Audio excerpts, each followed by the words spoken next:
आप सभी को मेरा प्यार भरा नमस्कार। आज हम भारतीय साक्ष्य अधिनियम का एक बहुत ही महत्वपूर्ण विषय, जिसको हम शिनाख्त परेड के नाम से जानते हैं, इसके संबंध में आज हम संक्षिप्त में चर्चा करेंगे। शिनाख्त परेड, या इसको आप पहचान परेड भी कह सकते हो, या आप इसको टेस्ट आइडेंटिफिकेशन परेड के नाम से भी जाना जाता है। टेस्ट आइडेंटिफिकेशन परेड जो है, ये एक जांच प्रक्रिया का विषय है। जब भी कभी कोई अपराध होता है तो आपराधिक मामले में चश्मदीद गवाह द्वारा आरोपी को पहचाने जाने की जो प्रक्रिया है वो शिनाख्त परेड कहलाती है। जब गवाह अपराधी को पहले से नहीं जानता, या जब गवाह जो है वो अपराधी को नहीं पहचानता और पुलिस ने संदिग्ध को अपराध स्थल से नहीं पकड़ा, किसी भी सस्पेक्टेड पर्सन को पुलिस ने किसी भी घटना स्थल से नहीं पकड़ा, तो ये जांचा जाता है कि क्या गवाह जो है वो सही अपराधी की पहचान कर पा रहा है या नहीं। इसके लिए क्या किया जाता है, शिनाख्त परेड कराई जाती है। यदि मैं आपको शिनाख्त परेड के बारे में बताऊं तो ये प्राथमिक साक्ष्य को का महत्व दिया गया है इसको, मतलब जो शिनाख्त परेड में जो भी एविडेंस निकल कर सामने आते हैं उसको प्राइमरी एविडेंस कहा गया है।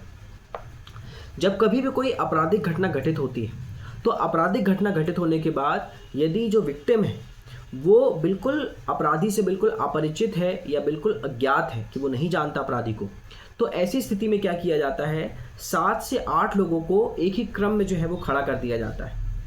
उनकी कद काठी, चाल ढाल, बोल चाल, हुलिया एक ही अनुपात का होता है, मतलब एक सा होता है। यदि पीड़ित ये बता रहा है कि जिसने ऑफेंस किया है वो कोई सिख समुदाय का व्यक्ति है, तो जैसा सिख समुदाय के व्यक्ति जो पगड़ी धारण करते हैं, वैसे ही 6 से 7 लोगों को जो है वो एक क्रम में खड़ा किया जाएगा।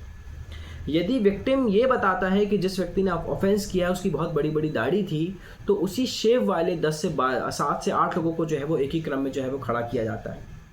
उसके बाद क्या किया जाता है, विक्टिम से ये बोला जाता है कि अब आप इनकी क्या करो, इनकी पहचान करो। यहाँ एक बार की जो 6 से 7 लोगों को जो एक ही क्रम में खड़ा किया जाता है, एक बार में केवल 2 एक्यूज्ड को ही आप जो है वो शिनाख्त परेड में जो है वो खड़ा कर सकते हो। शिनाख्त परेड में केवल व्यक्ति बस की पहचान नहीं की जाती, व्यक्ति के साथ साथ किसी संपत्ति और वस्तु की पहचान के लिए भी जो है वो शिनाख्त परेड कराई जाती है। साथ ही साथ विक्टिम जो अपराधी है वो ये नहीं बोल सकता कि शिनाख्त परेड जो है वो असंवैधानिक है। बिल्कुल भी संवैधानिक प्रावधानों का उल्लंघन नहीं है। शिनाख्त परेड किसी अपराधी या किसी अपराध से संबंधित वस्तु की पहचान कराने की एक प्रक्रिया है, क्योंकि जो हमारे इंडियन लॉ है, हमारा जो भारतीय कानून है, उसकी एक पहचान है कि भले ही 100 दोषी जो है वो छूट जाए, लेकिन एक निर्दोष को जो है वो सज़ा नहीं होनी चाहिए। इसलिए जो है वो पहचान परेड जो है वो कराई जाती है। पहचान परेड किस स्थान पे होती है, तो कहने का मतलब यह है कि पहचान परेड जो है वो जेल में भी की जा सकती है और न्यायालय परिसर में भी जो है वो पहचान परेड की जा सकती है। भारतीय साक्ष्य अधिनियम 2023 की धारा 7 जो है वो पहचान परेड को जो है वो सुसंगत बताता है। साथ ही साथ पहचान परेड इसलिए की जाती है कि किसी निर्दोष व्यक्ति को जो है वो आपराधिक परिधि में ना डाला जा सके। साथ ही साथ जो अन्वेषण अधिकारी है उसको भी ये विश्वास हो जाए कि जिस व्यक्ति और वस्तु की वो पहचान कर रहा है वो व्यक्ति और वस्तु जो है वो सही, इसलिए जो है वो शिनाख्त परेड की जाती है। किसी सामान्य नागरिक द्वारा भी शिनाख्त कार्रवाई जो है वो कराई जा सकती है, इसमें कोई आपत्ति नहीं है। लेकिन जब भी कभी सामान्य नागरिक के द्वारा पहचान परेड जो है वो की जाती है तो उसका पूरा डायरेक्शन जो होता है वो पुलिस अधिकारी का होता है। साथ ही साथ वो कार्यपालक मजिस्ट्रेट की उपस्थिति में की जाती है, मतलब उस पर पूरा जो डायरेक्शन होगा, पूरा कंट्रोल होगा वो पुलिस अधिकारी का होगा, लेकिन वो कार्यपालक मजिस्ट्रेट की जो है वो उपस्थिति में की जाती है। साथ ही साथ पहचान परेड कराते समय जो भी स्टेटमेंट लिखे जाते हैं उसको जो है वो लिखित में रिकॉर्ड में रखा जाता है, और रिकॉर्ड में रखा जाने के बाद जो है वो उसको न्यायालय में जो है वो पेश किया जाता है। जब भी कभी कोई क्राइम होता है तो अपराध होने के बाद जब पुलिस किसी भी एक्यूज्ड को 15 दिन के अंदर, जो 15 दिन के लिए जो उसको पुलिस रिमांड में रखती है, उस परिस्थिति में जो क्या किया जाता है, पहचान परेड कराई जाती है। पहचान परेड कराए जाते समय व्यक्तियों को एक ही क्रम में रखा जाता है, उनके रंग, हुलिया, ढंग सब एक से रहते हैं। उसके बाद क्या किया जाता है, उनमें से विक्टिम को बोला जाता है कि आपके साथ जिसने भी ऑफेंस किया है इनमें से आप उनकी क्या करो, पहचान करो। और जब भी कभी किसी संपत्ति या वस्तु की पहचान कराना है तो फिर ऐसी कंडीशन में 2 से 3 वस्तुओं को जो है वो उसे मिलती जुलती वस्तु को रखा जाता है, उसके बाद जो है वो उसकी पहचान परेड कराई जाती है।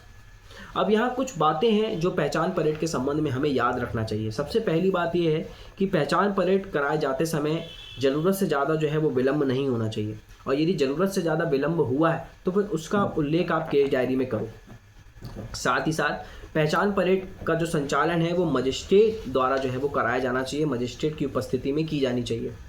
साथ ही साथ जब भी कभी पहचान परेड होती है तो एक्यूज्ड को जो है वो आप ये कह सकते हो कि वापर्दा रखना चाहिए, मतलब उसको बंद मुंह में रखना चाहिए। मतलब जब ऑफेंस हुआ है और जब पहचान परेड हो रही है उसके बीच में विक्टिम या विटनेस ने कभी भी एक्यूज्ड को ना देखा हो, इस बात का हमें ध्यान रखना है। पहचान परेड आप जेल में भी करा सकते हो और न्यायालय के परिसर में भी पहचान परेड जो हो सकती है। शिनाख्त करते समय साक्ष्यों को एक ही क्रम में खड़ा किया जाता है, उसके बाद एक एक करके विटनेस को बोला जाता है आप इनको पहचान करिए।